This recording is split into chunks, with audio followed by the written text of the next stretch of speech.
Hi, this is Faindra Jabbar from the Trainers Tips, and today we're going to talk about Formative Assessment and Summative Assessment. I will make it simple after this.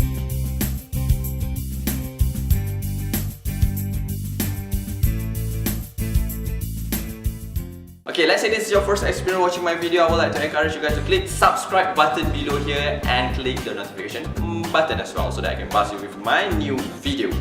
Okay, back to our topic.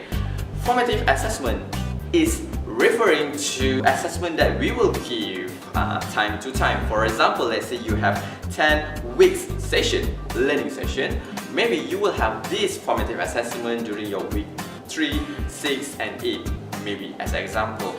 This assessment helps to identify the level of understanding among the students about specific topics or area. And definitely from this assessment, it will help us as a teacher, as a trainers, as a lecturers to give a feedback and recommendation to the students for the improvement.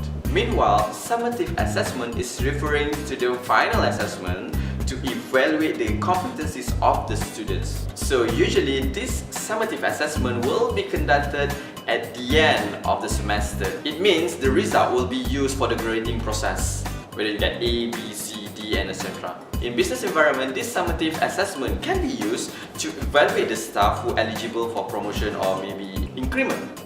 That's it, that's all for today, and if you think this video helped you to understand this concept, please hit the notification button and subscribe button below here. And see you guys again in the next episode of the Trainers Tips. Bye. Thank you.